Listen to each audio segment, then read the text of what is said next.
a riqueza. É isso, Marquinhos? É com muita alegria, então, que nós vamos já nos prepararmos, né, para recebermos a mensagem e o estudo, as reflexões que o Marquinhos preparou para nós. Para começarmos, então, nós vamos fazer a nossa prece. Pedimos a todos que possam nos acompanhar, vibrando positividade, esperança, pensamentos positivos. Senhor Jesus, mais uma vez nos encontramos nesta casa de oração, de estudos, preces, para aprendermos um pouquinho mais, para com isso podermos aplicar no nosso dia e irmos nos melhorando sempre mais. Pedimos aos bons amigos, aos espíritos protetores desta casa, deste trabalho, que aqui estejam neste momento, nos abençoando a todos, abençoando nós aqui encarnados, a todos os nossos familiares que deixamos em casa, onde quer que estejam, também sejam abençoados. Os desencarnados também sejam protegidos, amparados, possam se sentir abraçados nesta noite. Senhor, muito obrigada por tudo. Que assim seja. Chamamos então o Marquinhos para que venha desenvolver o tema da noite.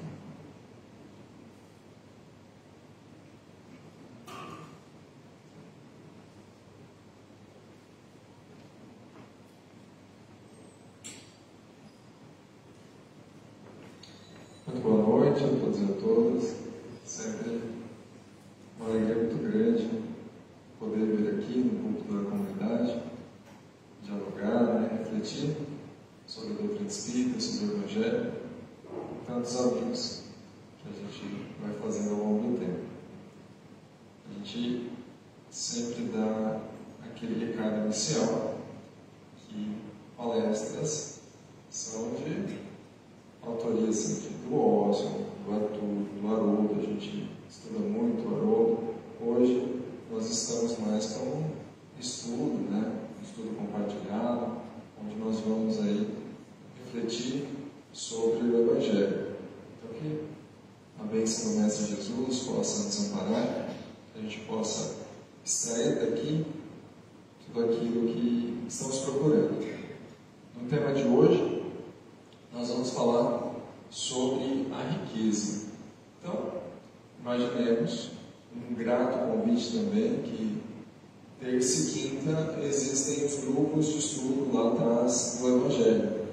Então, vamos supor que estamos no capítulo 16 do Evangelho segundo o Espiritismo, é um livro da codificação, e que Kardec tem um capítulo chamado Não se pode servir a Deus e a Mamon. Normalmente a gente pensa que esse mamon seria dentro do politeísmo, um outro Deus, alguma coisa assim, mas de fato é uma palavra que deriva do aramaico, que quer dizer cobiça, que quer dizer, representa bens materiais. Então, de maneira geral, nesse capítulo, Kardec vai falar sobre essa fidelidade a Deus e também essa fidelidade aos bens da matéria, e que essas coisas são congruentes uma com a outra, e que o espírita principalmente deve refletir sobre esse tema. O Evangelho segundo o Espiritismo ele segue uma sequência. Primeiro são colocadas as parábolas, são colocadas as passagens, os ensinos diretos, as situações em que Jesus se envolveu no Novo Testamento. Depois, Kardec faz toda uma reflexão sobre o tema e, por fim, traz uma comunicação direta, como se fosse uma psicografia de alguns espíritos selecionados, as instruções dos espíritos. Nesse capítulo, o primeiro subtítulo, Salvação dos Ricos, um trechinho de Lucas: ninguém pode servir a dois senhores, porque ou odiará um e amará o outro, ou se prenderá a um e desprezará o outro. Não podeis servir simultaneamente a Deus e a Mamon. É um verso do Evangelho de Lucas, colocado logo depois da parábola do administrador infiel, que mostra já esse preto e branco, né? Coisas bem antagônicas, que não dá para servir a Deus e aos bens materiais ao mesmo tempo. Logo depois, uma história que um certo mancebo se aproximou de Jesus, e ele tinha bastante orgulho de si mesmo até, porque ele falou: Senhor, o que eu tenho que fazer para alcançar a vida eterna? E aí Jesus disse, né, olha, não matarás, não cometerás adultério, não furtarás, não darás falso testemunho, honrai a teu pai e a tua mãe, e ama teu próximo como a ti mesmo. Então Jesus pegou o decálogo lá e falou: segue isso que você vai ser digno, né, da vida eterna. E o jovem virou para Jesus e falou: tudo bem, isso daí eu já faço, já estou justificado nessas coisas. Deu uma pausa, então Jesus disse: então, vende tudo que você possui e me segue. E aí conta a história, né, que o jovem recusou o convite. Nessa hora ele repensou bem, ele era possuidor de uma grande fortuna e disse que não abriria a mão. E aí Jesus diz aos seus apóstolos: é mais fácil um camelo passar pelo buraco de uma agulha do que um rico entrar no reino dos céus. Não entrando naquelas polêmicas se camelo quer dizer uma corda de navio, se camelo é o animal mesmo, mas uma hipérbole ali, alguma coisa que deixa bem crítica a situação, né? Deixa bem aumentada, né? Imagina um buraco de uma agulha, uma corda, um camelo passando por dentro dela, ou um rico se salvar, né? E disso, talvez a leitura que a gente possa fazer, a gente tire uma conclusão talvez um pouco precipitada de que Jesus condena a riqueza.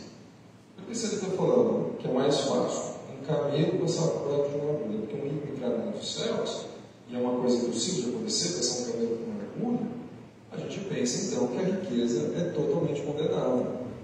Lógico que a gente vai refletir mais sobre isso lá na frente. Mais uma parábola que apresenta no capítulo, que um homem para Jesus no meio do caminho e fala para ele conversar com o irmão dele, porque o irmão dele não queria dividir a herança com ele, né? E aí, normalmente naquela comunidade, o primogênito tinha um direito maior sobre a herança, porque é ele que ia cuidar da família, né? Ele que ia cuidar dos irmãos, das irmãs, ele que ia cuidar da mãe, no caso, se ela estivesse viva. Então, era desigual a distribuição da riqueza por herança naquela comunidade. E aí Jesus, ele repreende o homem. Ele diz: ó homem, quem me designou para vos julgar ou para fazer as vossas partilhas? Tende cuidado de preservar-vos de toda avareza, porquanto, seja qual for a abundância em que o homem se encontre, sua vida não depende dos bens que ele possua. E aí, depois desse fato, então imagina, Jesus estava andando no meio da rua, alguém chega nele e fala: olha, me ajuda lá nessa questão de herança com meu irmão. Ele repreende ele por se desligar da avareza e conta aquela história de que existia um fazendeiro que tinha produzido muito naquele ano. Todos os fenômenos tinham dado certo. Era chuva no tempo certo, adubo, terra boa, o pessoal arou bem a terra, e ele teve uma produção muito abundante. E diz que esse fazendeiro, esse senhor de terra, ficou pensando o que ele poderia fazer para guardar tantos grãos. E ele pensou: eu vou destruir todos os meus celeiros, construir celeiros maiores, a fim de que eu possa guardar, né, toda a minha produção. E aí Deus responde para ele: que insensato és, esta noite mesmo tomar-te-ão a alma, para que servirá o que acumulaste. Nessa história conta-se, né, que esse homem que gostaria de guardar toda a sua fortuna, ele desencarnou exatamente nesse meio de planos, né, nesse intuito que ele tinha. Estamos fazendo assim um bem bolado aí de todas essas parábolas, todas essas histórias que acontecem nesse capítulo, para depois entrar na reflexão mais a fundo. Outra que vai ser contada é sobre Zaqueu. Zaqueu, nós imaginamos, um cobrador de impostos. O cobrador de impostos, naquela sociedade, a gente está falando da Palestina do século I, era uma pessoa extremamente odiada. Era mais odiado do que talvez aquele político que você não goste. Porque aquele cobrador de impostos, ele cobrava impostos, e para quem ele distribuía esse imposto? Para o Império Romano. Então o povo judeu era um povo que estava sob o domínio do Império Romano, apesar de poder exercer sua cultura, poder exercer sua fé. O monopólio da força era do Império Romano, e eles tinham que pagar, né, todos esses dominadores. E por exemplo, Zaqueu era como se fosse um conterrâneo, um irmão de fé, uma tonense ali, que cobrava esses impostos. Então, imagina para esses judeus apegados a Namon, totalmente avarentos alguns, eles tinham que pagar, né? Eles tinham que, essa pessoa que cobrava deles. E muitas vezes, os cobradores de impostos não eram os mais lícitos possível. Porque se era para cobrar 5, talvez eles cobravam 8, cobravam 10, porque eles tinham o monopólio da força junto com eles. Os guardas, né, os soldados humanos ajudavam eles nessas cobranças. Então, muitas vezes, eles excediam, né, o combinado, o que a lei pregava, e ficavam com uma grande parte. Eles eram bastante corruptos. A corrupção não nasceu nos últimos 200 anos. Né? O homem é corrupto há muito tempo. Então, esses cobradores de impostos eram totalmente odiados. Existia um certo grupo que chamava-se Zelotes, que eles, inclusive, promoviam atentados contra os cobradores de impostos.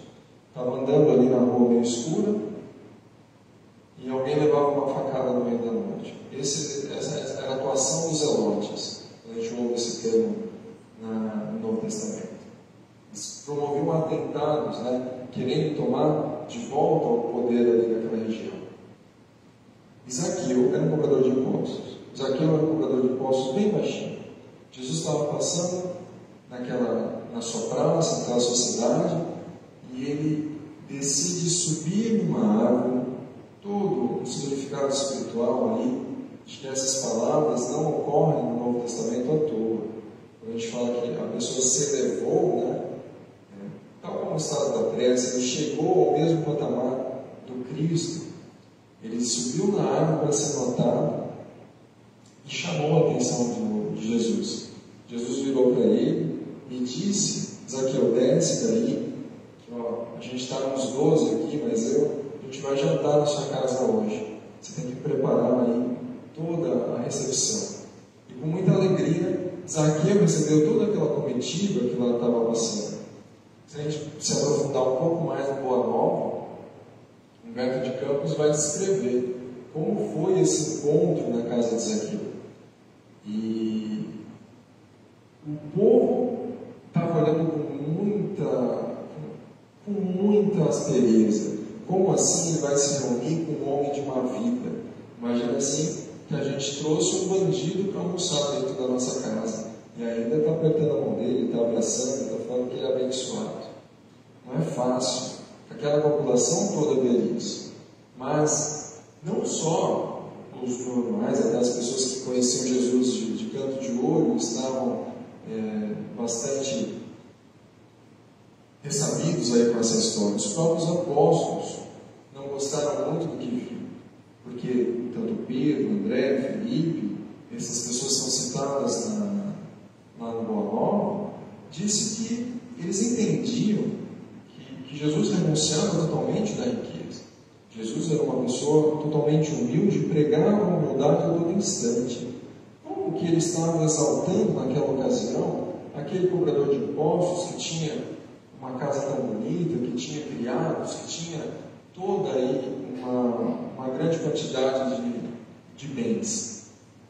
E Jesus trabalha aquele tema com os apóstolos, e tanto que Zaqueu se mostra uma pessoa já pouco mais adiantado, com muito mais consciência social. Ele diz, né, que tratava bem os seus servidores, ele diz que empregava certos recursos para o bem-estar de toda a comunidade como um todo.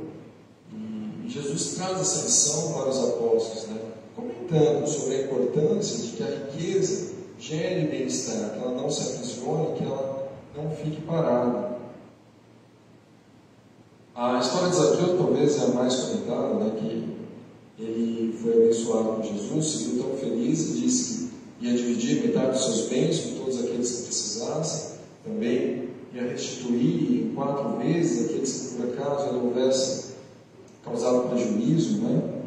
E Jesus diz: essa casa recebeu hoje a salvação, porque também este é filho de Abraão, visto que o Filho do Homem veio para procurar e salvar o que estava perdido. Então, de certa forma, se era mais difícil um rico entrar no reino dos céus do que um camelo passar por buraco de uma agulha, nesse caso ocorreu esse fato. Existe uma possibilidade da riqueza encontrar a salvação. Existe uma possibilidade de que isso gere uma completude, né, que esses espíritos que encarnam nessa condição encontrem a salvação. Continuando, ainda depois desse jantar, Jesus contou a parábola dos talentos. Também a parábola dos talentos ela é bem conhecida. Um senhor tinha dado 1, 2 e 5, e esses servidores que receberam esses talentos, o que recebeu 5 multiplicou para mais 5, o que recebeu 2 multiplicou mais 2, e o que recebeu 1 enterrou esse talento. E aí ele é repreendido por aquele senhor, que diz, né, que foi um servo infiel, que foi um servo que não se tocou, que ele ceifa até mesmo quando ele não plantou, e manda, né, retirar aquele pouco que ele tinha e dar àquele que tinha mais. Então, tudo isso entra naquela questão da moral estranha, né?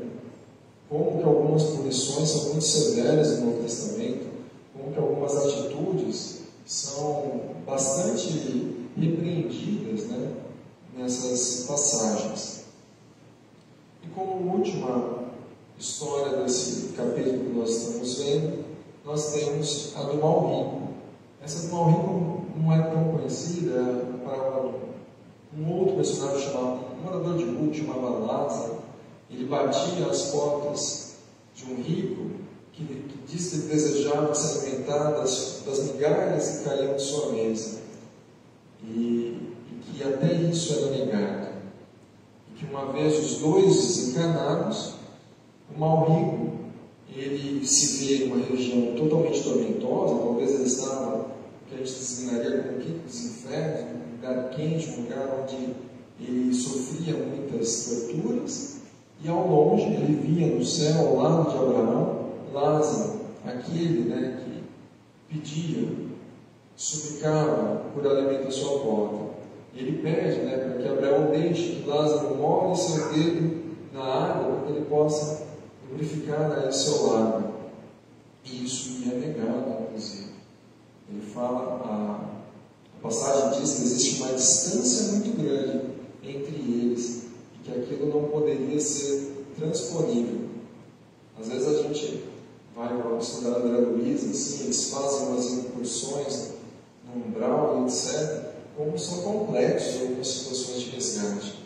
Como existem alguns lugares onde o sofrimento, a desolação, a culpa é tão grande que até mesmo os raios de luz têm que ser extremamente orquestrados, com muita prece, com muita devoção, com muito amor, para chegar também ao lado de lá, né, um certo arrependimento, um certo carinho em si.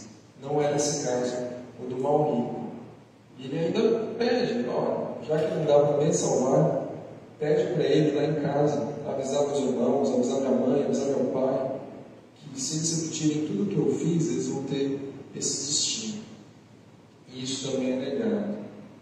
É dito para ele que se eles não ouvem a Moisés, nem aos profetas, também não acreditarão, ainda mesmo que algum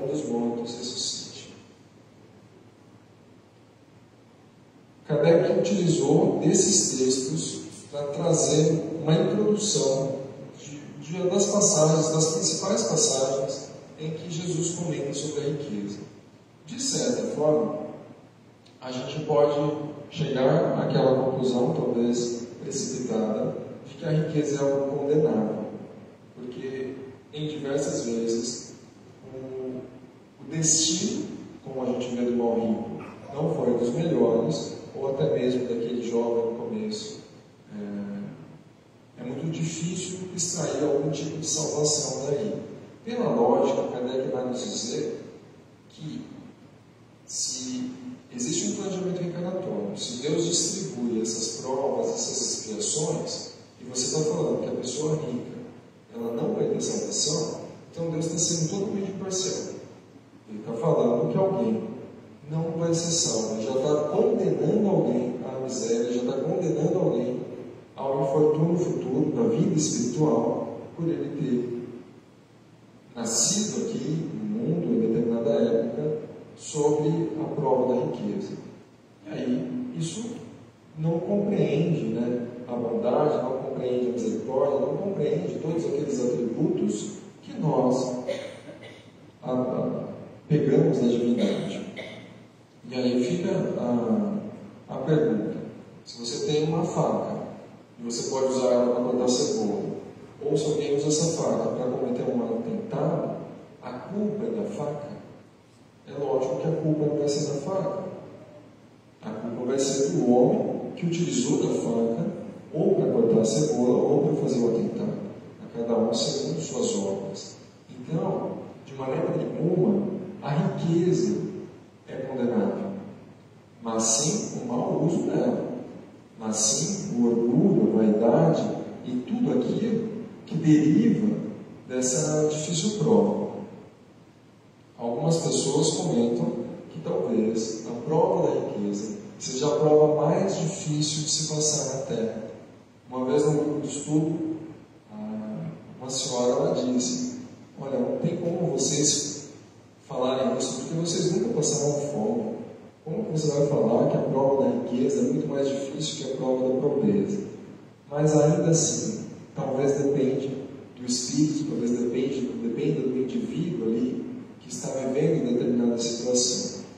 A gente tem que a riqueza, aqui com alguns extraídos, é o supremo excitante do orgulho, do egoísmo e da vida sexual. É o laço mais forte que prende o homem à terra e lhe desvia do céu os pensamentos. Então, se com a prece a gente chega a um estado superior, talvez com o apego, talvez não, com certeza o apego aos bens materiais, a mamon, é aquilo que mais nos prende à terra.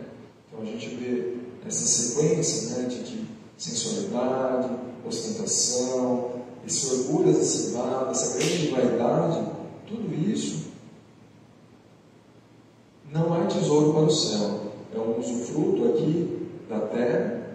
E categoricamente Kardec vai dizer que aqueles que já tiveram o seu pagamento aqui na vida não poderão reclamar de nada, né, no pós-vida. Então, o que é um barramento, né, um obstáculo à salvação é esse apego aos bens terrenos. E o quanto é difícil na caminhada do homem, ou se ele usufrui disso, não se apegar, ou se ele não tem, não cobiçar, né, não desejar, não invejar, ou não almejar e gastar assim grande parte da sua energia, da sua mente, da sua vida, buscando, né, desejando mais que tudo a motivação, né, o montante. E como nós vemos, então, do primeiro exemplo, que o bom uso da riqueza, o bom emprego dela estaria, no caso, na abnegação. Não que Jesus condenava a riqueza daquele jovem, mas as pessoas às vezes iam conversar com Chico Xavier e ele tinha essa capacidade de compreender pensamentos, né, de entender o que aquela pessoa estava pensando lá no fundo, né, alguma impressão que ela tinha. O que dirá Jesus? Aquele jovem chega para Jesus e Jesus, como um scanner, já consegue ver todas as tendências boas e não tão boas assim. Ele consegue ver no coração daquele homem todo o apego que ele tinha aos bens. E talvez a prova que coubesse era justamente desenvolver esse desapego. E foi a prova, foi o proposto, né, por Jesus. A riqueza, como um todo, ela é imprescindível ao desenvolvimento social. A gente pensa no hospital como o nosso aqui de Matão. Vamos pensar que tem uma máquina lá que faz uma tomografia, uma ressonância, né, que consegue identificar um câncer no seu estado inicial, conseguir um tratamento muito melhor, possibilitando uma sobrevida gigante àquela pessoa. Se aquela máquina custa 1 milhão, 2 milhões, 10 milhões, sem o acúmulo da riqueza, você não conseguiria produzir. Sem alguém que seja bem remunerado, que tenha estudado muito, se especializado ao extremo para conseguir desenvolver aquele componente, você não conseguiria fazê-lo existir. E quanto bem uma máquina de ressonância magnética não faz para uma cidade de 70 mil habitantes. Então, a riqueza, ela pode fornecer determinado conforto, determinado melhora sanitária, melhora de tempo, levando as pessoas a terem mais tempo para usufruir da reflexão, mais tempo aí para cuidarem uns dos outros. E a gente fala de vários tipos de riqueza também, não só da riqueza material. Alguns têm beleza abundante, outros têm tempo abundante, outros têm poder abundante, influência, fama. Mas é claro que a gente, quando pensa na riqueza, vamos lembrar mais da riqueza material. Sem essa disparidade da riqueza, né, a gente poderia voltar a um tempo selvagem, a um tempo onde o nosso desenvolvimento seria muito retardado, seria muito atrasado, né? Foi o acúmulo da riqueza que gerou, talvez, essas facilidades que nós tenhamos hoje. Mas, lembrando que não é o mau uso da riqueza que é bem visto aos olhos de Deus. Se aquela riqueza ela não é utilizada, né, na melhoria do planeta, se ela não é utilizada para a transformação do bem comum, nada pode ser feito, né? E o exemplo do mal rico. E a gente pensa na questão do Lázaro, ele queria se alimentar das migalhas que caíam da mesa do rico. Quantas vezes essa pouca distribuição das migalhas e do supérfluo, daquilo que sobra da mesa das pessoas, não seria o bastante, o necessário para resolver aí quase a totalidade dos problemas da Terra. Eu fico pensando lá em casa que a gente gosta bastante de moranguinho. E moranguinho é uma coisa que você compra, talvez dá uns 6 dias ele já começa a aparecer uns mofados, etc. E a bandejinha é cara, caramba. Então, cada vez que estraga o moranguinho, me dá uma dor no coração, que talvez tem pessoas que vivem com R$1, com R$2, com R$3 por dia. Que isso garante ali, talvez, a alimentação de uma família que tenha 5, 6, 7 filhos para criar. Enquanto esse desperdício é condenado, e tudo isso vai ser cobrado de nós.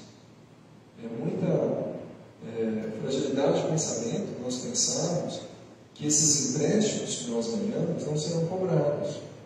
Porque muito se engana aquele que pensa que tem alguma coisa.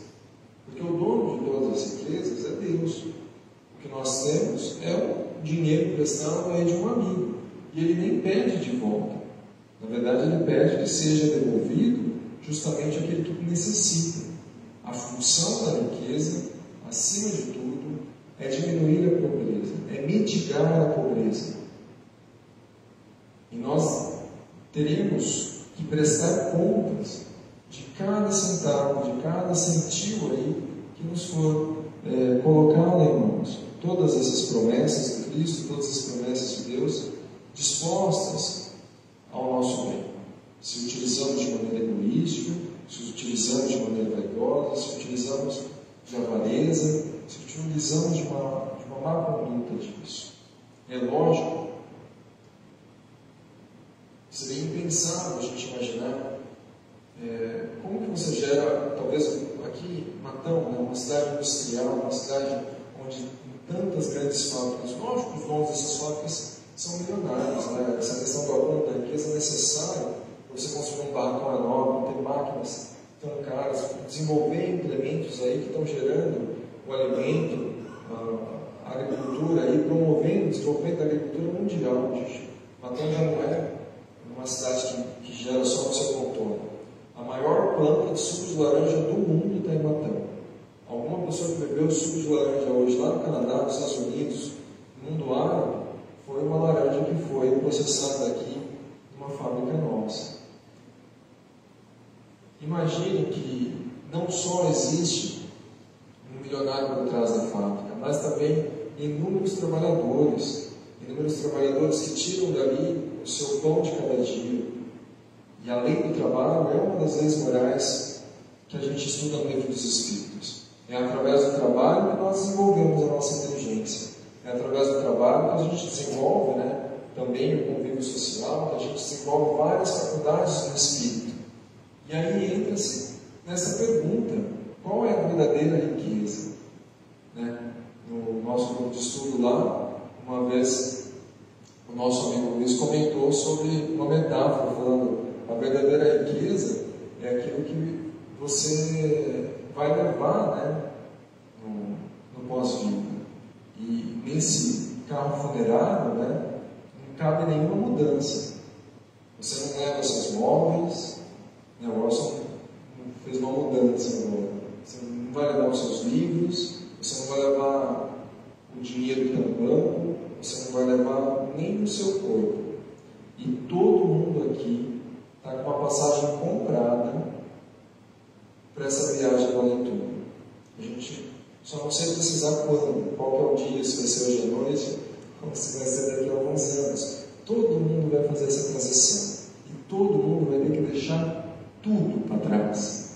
A única coisa que a gente vai levar, essa mochila que nós vamos carregar, que pode ser pesada ou leve, esse fardo do bem e do não tão bem assim que a gente houver feito na Terra.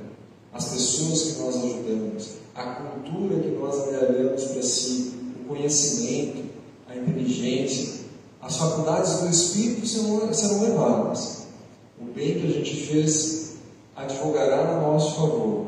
Se a gente vai ter moeda, bônus hora, alguma coisa que seja, para conseguir uma estadia boa no além-túmulo, vai depender das nossas ações, do nosso pensamento, da nossa energia bem aproveitada aqui nesta vida. Aqueles que já tiveram o seu pagamento, aqueles que já usufruíram em abundância com as felicidades terrenas, vão chegar lá com tudo já aproveitado. Claro, nada do que tem aqui te serve, porque nada daqui você deu real valor. Tudo que você gostava se encontra na Terra. E quantas pessoas então não desencarnam e mal percebem que desencarnaram? São atendidas nas reuniões mediúnicas, ainda apegados à distribuição da herança, ainda apegados às casas, às propriedades, a tudo aquilo que ficam pensando que alguma pessoa vai dilapidar, vai destruir, vai desaparecer com todo aquele trabalho duro que ela fez por tantos e tantos anos. E aí também, todas essas reflexões, né, são tratadas aqui nesse capítulo. Por mais que os bens que a gente conquista através do trabalho são extremamente meritórios, se a intenção por trás disso não for das melhores, todo o mérito é perdido. Até mesmo a caridade. Quando a gente oferece uma esmola, uma ajuda, muitas vezes para aquela pessoa sair de perto da gente, com que amor, né? Com que intenção, com que coração isso foi feito. Quando é dito para que a riqueza possa agir aí em termos de caridade, a primeira coisa que a gente deve infligir é o acolhimento. A gente deve promover é acolher a pessoa, que a pessoa não se sinta aí inoportuna, né? Que não se sinta aí menosprezada por estar recebendo uma ajuda. Eu lembro que uma vez eu fiz uma palestra, a pessoa comentou, né, tipo, que a mãe dela ajudava um vizinho, sempre com alimentos, etc. E vira e mexe pedia que o menino vai lá pedir uma xicrinha de sal. Eu falei, não, mas a gente tem sal aqui. Não, filho, vai lá, pega uma xicrinha de sal. Na intenção, né, de que quando ela fosse compartilhar um saco de arroz, um saco de feijão, aquela pessoa não se sentisse tão para baixo, porque ela também ajudava, né? No mês passado ela ajudou com sal, agora ela está recebendo um arroz. Isso é uma verdadeira caridade, né? Aquela que o torna igual, aquela que olha nos olhos, aquela que se põe no mesmo patamar, aquela que abraça, aquela que acolhe de fato. São tantos e tantos assuntos que a gente pode pensar, né, em relação à riqueza. Kardec também vai trabalhar sobre a transmissão, né, se é justo, se não é justo, a gente empreender determinado esforço para garantir uma vida futura melhor para os filhos. Em cima do muro, assim, a gente vai falar que não há desabono, né, então, nem abono nisso, mas entender qual que é a real instrução que está sendo passada para os filhos. Se está sendo passado, né, toda uma visão egoística, se está sendo passado toda uma visão de acúmulo, uma visão de avareza em relação àquele amelhamento de bens, imaginar que é esse próprio ser que vai cuidar de você na velhice, né? Imaginar que se ele foi instruído através do egoísmo, se ele foi instruído através da avareza, é com esse mesmo olhar que ele vai cuidar do pai e da mãe doente, que ele vai cuidar do pai e da mãe idoso. E quantos problemas, né? Quantos testes de outra vida, eu acho que eu levei no Beto de Campos, comenta, né? Que o filho Mauricinho, o filho chamava Maurício, a mãe cuidava muito bem dele, falava que o problema da escola era culpa da professora, o problema do convívio do pai era porque o pai era muito rígido, e etc. Quis dar toda uma vida de luxo, uma vida confortável para o filho. E no fim da história, o próprio Maurício acabou assassinando a própria mãe para ficar com a herança mais rápida, porque ela estava demorando aí para desencarnar. Então, uma reflexão bem impactante de Beto de Campos nesse momento, mas que a gente também trouxe de maneira muito pensada, mas que mostra, né, que todas as nossas escolhas, todos esses nossos legados, né, têm certa consequência. Às vezes a gente pensa que está fazendo um bem e, na verdade, está restringindo, né, uma capacidade do ente querido de conseguir desenvolver suas próprias faculdades, né, de se mostrar, se pôr à prova, conseguir evoluir. E também, em termos de planejamento reencarnatório, né, pode ser a maior intenção possível. A gente tem lá os donos dos materiais, né, o pessoal lá do estádio do Palmeiras. Eu acho que a pessoa tinha mais de 140 indústrias. Era a 7ª pessoa mais rica do mundo naquela época, né, há 100 e tantos anos atrás. Hoje em dia, os bisnetos, tataranetos, dilapidaram tudo, não tem mais nada de todo aquele patrimônio. A gente pode planejar mundos e fundos aí, pensando na longevidade, mas se não for, né, da aprovação de Deus, uma chuva, um roubo, um revés financeiro, tudo pode acontecer, né, para que aquele que deva, talvez naquele momento, ser provado pela prova da riqueza a tenha, ou aquele que deva passar, né, pela prova da dificuldade, da pobreza, passe. Então, que a prova da riqueza deve servir para nós como esse treino, né, da caridade, como esse desenvolvimento do amor, como esse desenvolvimento aí da abnegação, que por sua vez a prova da pobreza seja esses outros nuances, né, da humildade, da resignação, de tudo aquilo que um ou outro, a seu turno, pode trazer ao Espírito.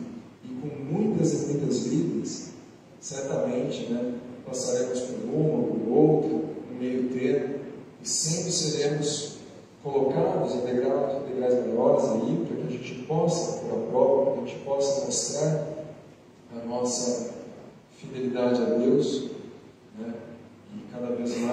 mostrar mais dignos das bem-aventuranças, mais dignos aí de um mundo melhor.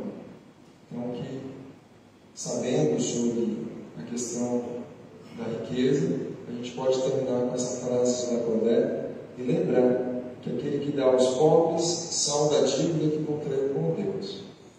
Queria muito agradecer a paciência e a atenção de vocês por hoje. Muito obrigado.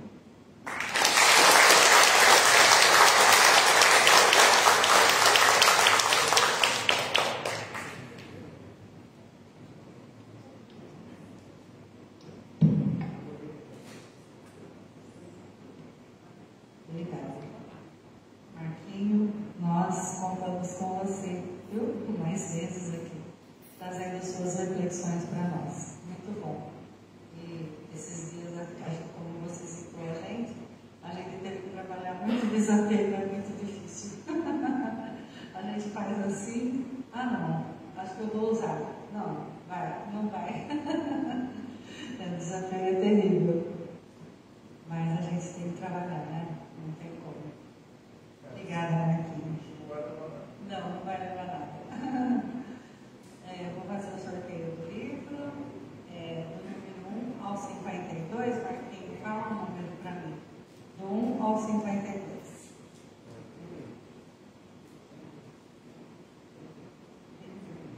Número 31. Quem está com a mensagem 31? Opa!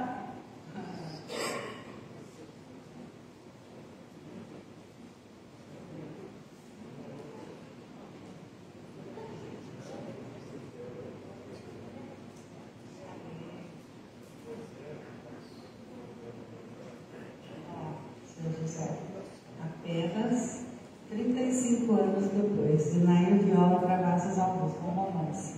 Boa leitura, viu? Boa leitura para o senhor. Nós temos alguém que está aqui pela primeira vez? Hoje? Muito bem. Sinta-se acolhida, viu? Abraçada por nós e que possa retornar mais vezes. Nós temos estudos durante a semana e você pode conversar com qualquer um aqui que atende. Você está do lado da Elaine, ela pode te orientar, viu? Sejam muito bem-vindos. Agradecemos então mais uma vez pela oportunidade de aqui estarmos. Convidamos os nossos amigos passistas que possam se dirigir à sala de passes.